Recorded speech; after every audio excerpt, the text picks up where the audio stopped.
Ang batong kulay pula na enerhiya ay nagsimulang damaloy mula rito. Inisip ng bata na ito ay enerhiyang demonyo.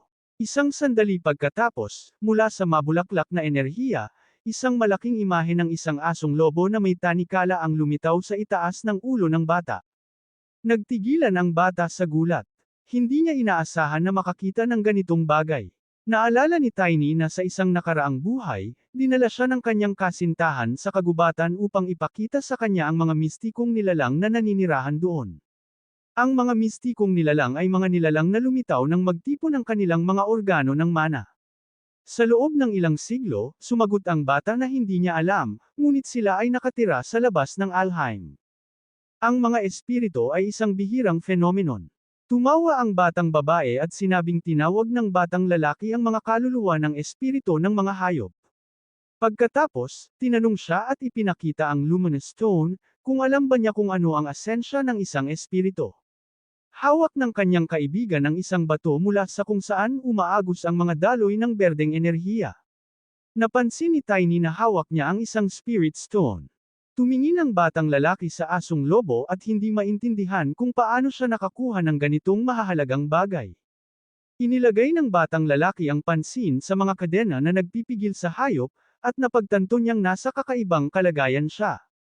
Nag-isip siya kung bakit ang Spirit Stone ay naglalaman ng enerhiyang katangian ng mga demonyong hayop. Matapos mag-isip ng ilang segundo, nagdesisyon ang bata na kailangan niyang alisin muna ang enerhiyang iyon. Nang hampasin ang bato, nahulog ang mga kadena mula sa lobo. Tumayo ito sa buong taas nito at humawl. Nakita ng bata ang mga alaala ng espiritu. Ang mga kaina hinalang tao ay pinalibutan siya, gamit ang demonyong enerhiya. Pinatumba nila ang hayop. Lahat ng ito ay tungkol sa pagkuha ng Spirit Stone ng espiritu. Dahil sa isang dahilan, ibinigay nila ang batong iyon sa isang bata. Ang mga masamang taong ito ay ninanakaw ang Spirit Stone upang lumikha ng isang beastman, at ang nabagong batang ito ay isang lobo. Tumayo ang batang lalaki na tinitingnan ang natatakot na lalaki sa harap niya at tahimik na nagtanong, mayroong gumawa sa kanya sa buhay na ito. Dumating ng maaga ang batang lalaki at hindi pa niya ganap na naabsorb ang Spirit Stone. Nais ng espiritu ng lobo na salakayin ang lalaking ng api sa kanya sa buong mga taon, ngunit pinigilan siya ng batang lalaki at sinabi niyang kailangan nitong magdusa ng tama bago mamatay. Nag-isip si Tiny kung nauunawaan siya ng hayop. Hindi niya alam na siya pala ay may kakayahang manggamot ng espiritu. Naalala ng batang lalaki ang sinabi ng kaibigan niya, na maaaring maging isang spiritual mage ang isang tao kung siya ay may malinis na kaluluwa at sapat na dami ng mana. Tanging ang mga bata lang ang inosente at may kakayahang magawa iyon. Kinuskos ng batang lalaki ang likod ng kanyang ulo at napansin na sinabi ito ni Athena sa kanya, at ngayon siya ay isang bata, pero tinitingnan ng lobo, nagdagdag siya, hindi ko sigurado kung sapat ang kanyang pagiging inosente. Hinawakan ng espiritu ng lobo ang kanyang ilong sa noo ng ating bayani, at naintindihan ng batang lalaki ang hayop. Nang masira niya ang engkantasyon, ang kanyang mana ay pumasok sa Spirit Stone, pinupuno ang mga piraso nito kaya't nagkaintindihan sila. Sa madaling salita, ngayon ay makakagawa na ng PCT ang espiritu ng lobo at ang bata. Tumango ang lobo, at iniabot ng bata ang kanyang kamay bilang tanda ng pagsang-ayon. Naalala ni Tiny ang mga salita ni AA, hindi kailangang palaging bantayan ang mga espiritu tulad ng mahika. Hanggat pinapalakas ng mana ang kanilang pag-iral, tutulungan nila ang kanilang mage na maging mas malakas. Kaya't ito ang dahilan kung bakit si Athena ay isa sa 10 dakilang kabalyero. Bago makipagkasunduan sa tao, tumahol ang espiritu ng lobo. Napansin ng bata na may nais itong itanong. Napagtanto ng bata na ang hayop ay humihingi ng paghihiganti para sa kanya. Pinatibay ng bata sa espiritu na madali lang iyon, sisirain niya ang sinumang may kaugnayan sa mga demonyo. Sa huli, ang huling hakbang sa paggawa ng kasunduan sa espiritu ay ang pagtanggap sa mga patakaran ng pamumuhay ng magkasama. Hinaplos ng bata ang leeg ng hayop at tinanong kung anong pangalan ang ibibigay dito. Matapos magayos ng kanyang paa at tumingin sa mga mata ng kanyang bagong kaibigan, binigyan siya ng bata ng pangalang Moonwolf. Pumayag ang bata. Tumingin si Tiny sa kanyang dating kaaway at hindi alam kung ano ang gagawin dito. Hindi siya makapaniwala na mayroong gumamit ng Spirit Stone para lumikha ng Asterisk Beast Eater. Batay sa kanilang demonyong enerhiya, ang mga taong ito ay mga tagasunod ng demonyo, mga fanatikong tumalikod sa Diyosa at sumamba sa isang lahi ng mga demonyo. Naalala ng bata na nagdulot sila ng maraming problema bago dumating ang hukbo ng Demon King, ngunit siya ay nasa Asterisk Labyrinth Asterisk noon kaya hindi niya alam ang mga detalye. Sinipa ng bata ang nagdarasal na tao at tinanong kung ibinigay ba sa kanya ang Spirit Stone ng mga tagasunod ng demonyo, ngunit walang sumagot, nawala na ang kanyang pag-iisip.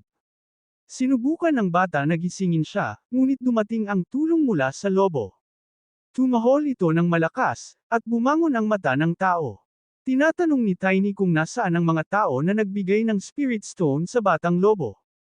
Nagsimulang magsalita ang natatakot na tao tungkol sa kanilang organisasyon, ngunit bigla siyang yumuko at ngumisi, at nagsimulang magsalita na hindi nila papayagan sila.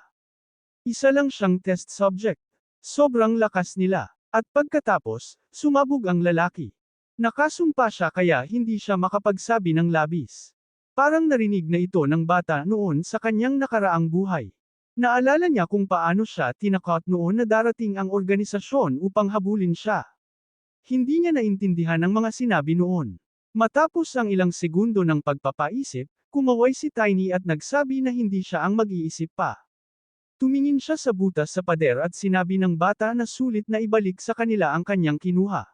Gamit ang tulong ng kamay ng lobo, binuksan nila ang isang pintuan na nakaharang sa pader.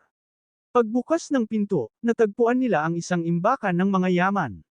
Sinabi ng bata na para sa tiwala ng kanyang magiging kasama, kailangan niyang kunin ang singsing na may imahe ng ibon. Kunin mo ito, sabi niya. Ito ang alahas ng pamilya Valencia na naaalala ng batang lalaki na minsan niyang nakilala ang isang mabait na babae sa kalsada ng lungsod. Tinanong siya nito ng pangalan at sinabi na ang pangalan ni Tiny ay kaakit-akit at bagay sa kanya. Inalis ng babae ang singsing mula sa kanyang daliri at ibinigay ito sa batang lalaki. Hiningi ng babae sa kanya na hanapin siya mamaya at maaari siyang tulungan. Tinanong din siya kung kilala niya kung sino siya. Ang sinuman sa kaharian ng Aeon ay kilala siya. Siya si Chloe von Valencia, ang bunsong anak na babae ng Sword Emperor ng Asgard von Valencia.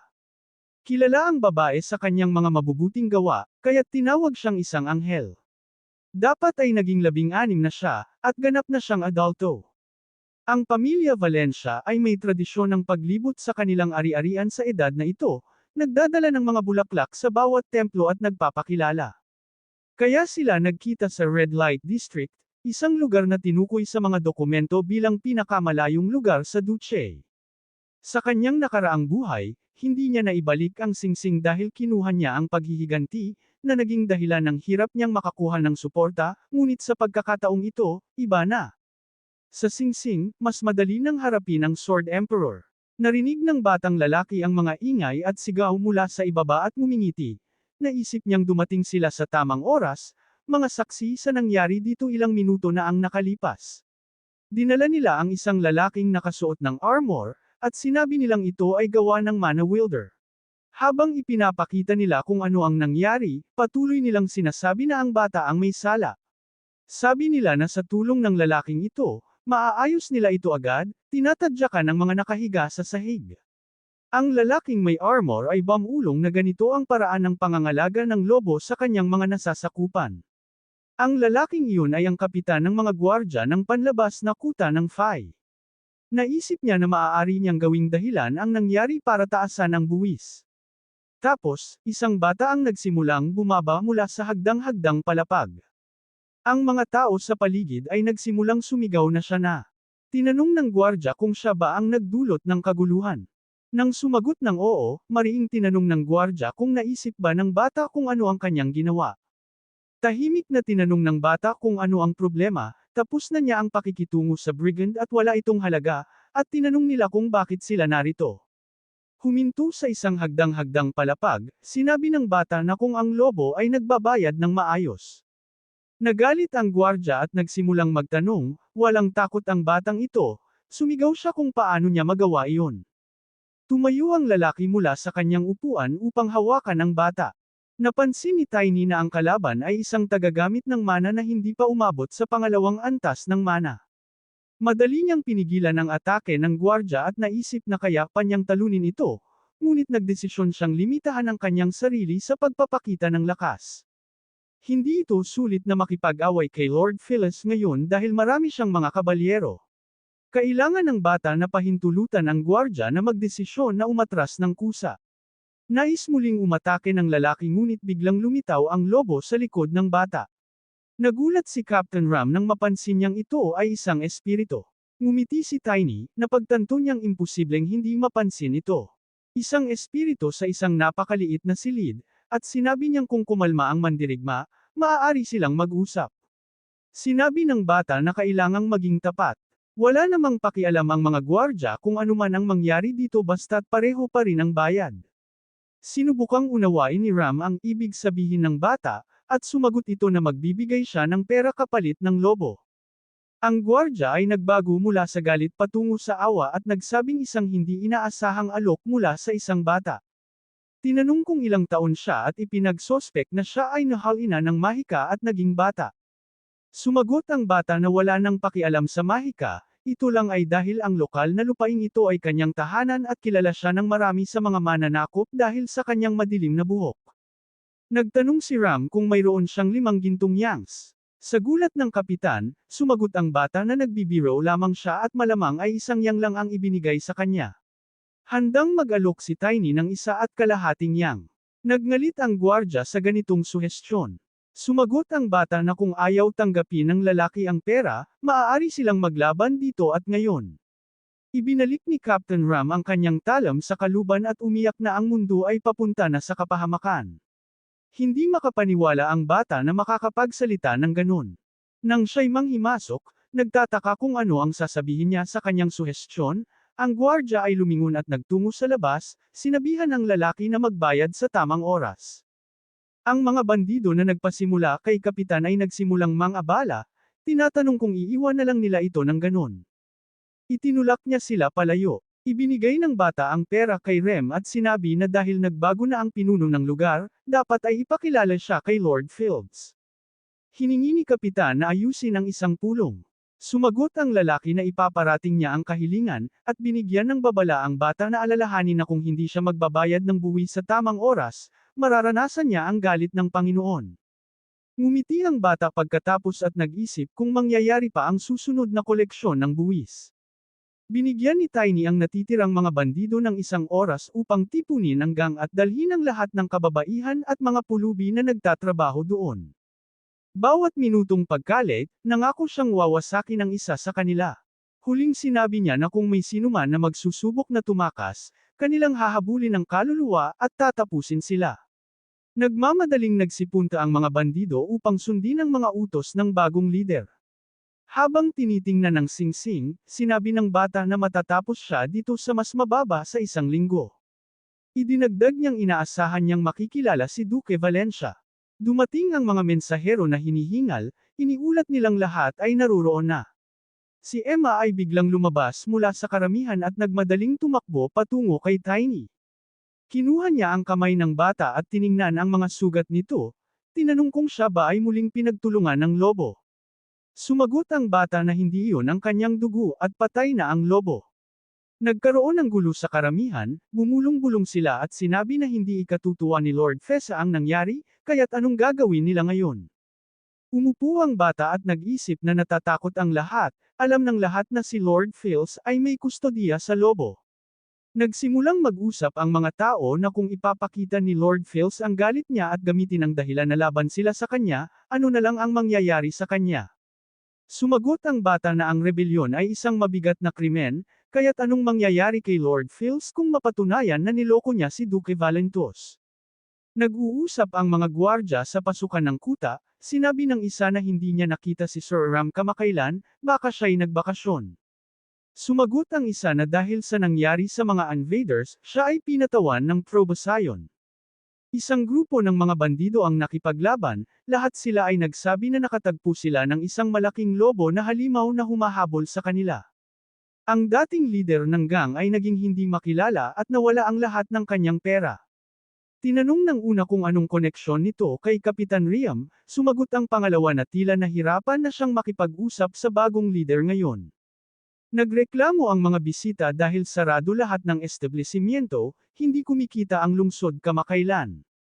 Naiintindihan ng mga tao na galit si Lord, at malamang ay kaya siya nagtakda ng bagong leader. Nakatayo ang ating bida sa kanto at nakikinig sa usapan ng mga gwardya, at naaalala ang nangyari noong nakaraang araw. Ipinakita ng bata ang pulang aklat na kanyang nahanap sa safe ng lobo. Isang aklat ng mga account ito, at tinanong kung anong mangyayari kay Lord kung malaman ito ni Duque. Hindi maintindihan ni Emma kung anong ibig sabihin ng bata, at si Tiny mismo ay walang makita sa aklat, ngunit sa nakaraang buhay, inalok si Lord ng kalahati ng yaman ng lobo para rito at isang pagkakataon na mailigtas ang ilang kaibigan mula sa mga invaders. Ngunit ngayon, may iba ng prioridad ang batang lalaki. Bagamat hindi pinakamatalino si Tiny, natutunan niyang bilang isang kabalyero na mayroong hierarchy sa pagitan ng mga aristokrata, at ngayon, dahil sa librong ito. Matatapos na si Lord Files. Lumingon ang batang lalaki kay Emma at sinabi niyang hindi na kailangan niyang intindihin ang lahat. Paglingon niya sa lahat, inanunsyo niya na hindi na istorbohin ni Wolf ang sinuman at kaya't ang lahat ng kanyang mga nasasakupan ay malaya nang umalis. At kung may gustong maglabas ng galit sa kanya, ito na ang tanging pagkakataon. Una si Emma, at pagkatapos ang buong barangay, ay nagtulungan sa mga labi ng mga bandido, sumisigaw ng kanilang mga sumpa, at inaalala ang lahat ng kasalanan, sinipa siya ng buong lakas. Iniisip ng batang lalaki na hindi niya alam kung paano magbigay ng kaliwan, ngunit ang pera ang pinakamainam na paraan para magbigay ng aliw, kaya't iniutos niya sa natitirang mga bandido sa kanyang pangangalaga na ibaba ang ligtas. Sa ibaba, sinabi ng batang lalaki sa mga tao na pinilit niyang manatili doon na maaari nilang kunin ang kahit gaano karami na kaya nilang buhatin at umalis na. Labis na nagulat ang mga tao na nagbibigay ng pera ang bata. Paulit-ulit silang nagtanong kung totoo ito. Bumaling si Emma sa kanyang kaibigan at tinanong kung kumusta siya. Sumagot si Tiny na ayos lang siya at kinuha na niya ang perang kailangan niya. Sinubukan ng babaeng ipaliwanag sa batang lalaki, na sa kanyang palagay, dahil sa edad nito, hindi naiintindihan na walang tao sa mundo ang hindi nangangailangan ng karagdagang pera. Tinitigan ng bata ang kanyang kaibigan at tinanong kung saan sa tingin niya nanggaling ang pera. Dagdag pa niya na hindi niya kakailanganin ng ganun karami. Napansin ng bata na ang mga taong hindi pa nakakita ng ganoong karaming barya ay naging gaaman. Lahat ay nag-iisip kung paano nila maaaring kunin nila lahat ng pera para sa sarili nila, ngunit ipinakita ng bata ang espiritu ng lobo at ipinaliwanag na kung may gumawa ng masama upang iembolsyo ang pera o magsumbong sa Panginoon tungkol dito, ang kanyang kasama ay papatay sa sinumang gumawa nito. Pinayuhan si Emma ng kaibigan na kung aalis siya ng fields, dapat siyang pumunta kay Dayan, siguraduhing maglakbay ng may kasama, at kumuha ng bayarang mandirigma mula sa guild. Nagulat ang kaibigan ng babae at nagtanong, paano ang bata? Saad ng ating bayani na may mga bagay pa siyang kailangang gawin. Tiningnan niya si Tiny at ang kanyang espiritu ng lobo. Sinabi ng babae na malakas na siya ngayon at kaya na niyang alagaan ang sarili. Gagawin niya ang sinabi nito, ngunit dapat dalawin siya ng bata kapag gusto nitong magpahinga. Natutuwa ang bata sa ipinakitang malasakit, kaya siya'y ngumiti at nagpasalamat kay Emma. Simula noong araw na iyon, isinara na ang red light district sa fields. Ang mga bantay ng kuta ay nakatayo, inaalala ang pangalan ng bagong pinuno ng mga bandido. Lumapit ang bata sa kanila at ipinakilala ang sarili bilang si Tiny. Nagulat ang mga bantay nang makita ang bata. Tinanong nila kung gaano katagal na siyang naruroon. Ipinaliwanag nila na ang Panginoon at Ginang ay nakatira doon at na ang mga pangkaraniwang tao tulad niya ay hindi dapat maglagi sa paligid. Isa sa mga bantay ang naglinaw kung paano niya nalaman ang pangalan ng bagong pinuno ng mga bandido. Gamit ang espiritu ng lobo, ipinaliwanag ng bata na siya ang bagong pinuno. Lubhang natakot ang mga bantay at nagsitakas mula sa kanilang pwesto. Pumasok ang bata, iniisip na saan man siya pumunta, makakakuha siya ng parehong reaksyon. Sa loob, sinalubong siya ng mga lola ng Order of the Knights of Phyllis Cran. Sinabi nila na narinig na nila ang tungkol sa kanya mula kay Rem, ngunit mas bata siya kaysa sa kanilang inaasahan. Sa pagkagulat ng mga matatanda, sinabi ng bata na kaugalian ba dito na gawing nakatayo ang mga bisita habang sinusuri. Nagalit ang isang lalaki sa ganitong kawalang galang at hinawakan pa ang kanyang espada, sinabihan ng bata na maghinay-hinay sa pananalita. Sa kilos na ito, tugon ng bata na maipapayo rin niya kay Kon na gawin ang parehong bagay, huwag magbiro at huwag umasta na parang mas mahalaga ang kaysa sa Panginoon. Tinitigan ni Tiny ang master at sinabi na siya ay bisita sa bahay na iyon. Ngunit sa puntong iyon, sinubukan ng knight na itaas ang kanyang espada laban sa kanya. Nabaliw na ba ang taong ito? Napasigaw ang lalaki sa galit na higit pa sa inaasahan ng bata mula sa isang tao na may ganoong nakaraan. Huminga ng malalim ang bata habang iniisip na kaharap niya ang pinakabulok na tao sa buong order ng mga knight. Tumugon siya, sinasabing ang masangsang na amoy ay malamang na nagmumula sa bibig ng lalaki. Namula sa galit, sinimulan ng lalaki na bunutin ang kanyang espada mula sa kaluban nito. Ngunit isang sigaw mula sa butler ang pumihil sa kanya, ipinaalam kay Kon na inaasahan ng Panginoon ang bisita nito. Huminga ng malalim ang lalaki at humingi ng paumanhin para sa kanyang asal. Habang ini-escort ang bata papunta sa pag-aaral ng Panginoon, pinayuhan siya ng master ng Night Order na mag-ingat sa kanyang mga kilos. Hindi tulad niya, ang Panginoon ay isang mahigpit na tao. Sumang-ayon ang bata. Habang naglalakad ang lalaki, nagngingit-ngit ito sa loob. Iniisip niya na sa oras na makalayo siya, gagawa siya ng paraan. Pagdating sa malaking pintuan, malakas na inulat ni Kran na dumating si Ginoong Tiny mula sa mga sulok at singit. Isang boses mula sa likod ng pintuan ang pumayag na pumasok sila.